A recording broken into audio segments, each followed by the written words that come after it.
Breaking చూస్తూ ఉన్నాం. జనసేన అధినేత పవన్ కళ్యాణ్ పశ్చిమ గోదావరి జిల్లా భీమవరం చేరుకున్నారు. నిర్మలాదేవి కళ్యాణ మండపంలో అభిమానులు పార్టీ ప్రముఖులతో సమావేశమయ్యారు. మరి కాసేపట్లో భీమవరం ఎంఆర్ఓ కార్యాలయంలో నామినేషన్ దాఖలు చేస్తారాయన. దీనికి సంబంధించి భీమవరంలో ట్రాఫిక్ ఆంక్షలు సైతం విధించారు. ఎంఆర్ఓ కార్యాలయం వద్ద సిఆర్పీఎఫ్ బలగాలతో భద్రత ఏర్పాట్లు చేశారు. ఒక్కసారి భీమవరం వద్దకు మనం కూడా వెళదాం. అక్కడ మా కొలీగ్ శేషు లైవ్లో సిద్ధంగా ఉన్నారు మరింత సమాచారం అందించడానికి. శేషు, అక్కడ పవన్ అభిమానులు కానీ జనసేన కార్యకర్తలు కానీ హడావుడి ఎలా ఉంది? ఎంతసేపట్లో పవన్ కళ్యాణ్ నామినేషన్ దాఖలు చేయనున్నారు?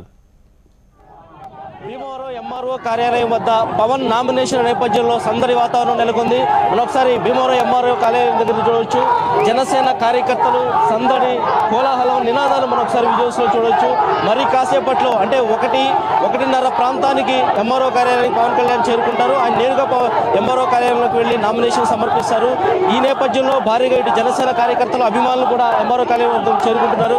చూస్తున్నాం. మరి కాసేపట్లో మీ అధినేత ఇక్కడికి వచ్చి నామినేషన్ దాఖలు చేయనున్నారు. ఎలా ఉంది సందడి? మా అందరికీ చాలా సంతోషంగా ఉందండి.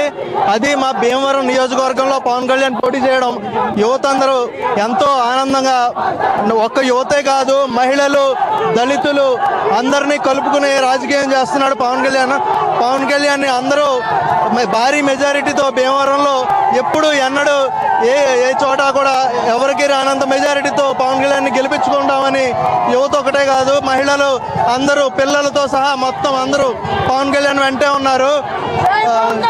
జై జనసేన. ఆయన సొంత జిల్లాలో ఈరోజు పోటీ చేస్తున్నారు. మరి కాసేపట్లో నామినేషన్ ఇవ్వబోతున్నారు. ఈ జిల్లా వాసులకి ఎలా ఉంది? యాక్చువల్గా ఇది మరొక శుభదినం. Okay Seshu, thank you.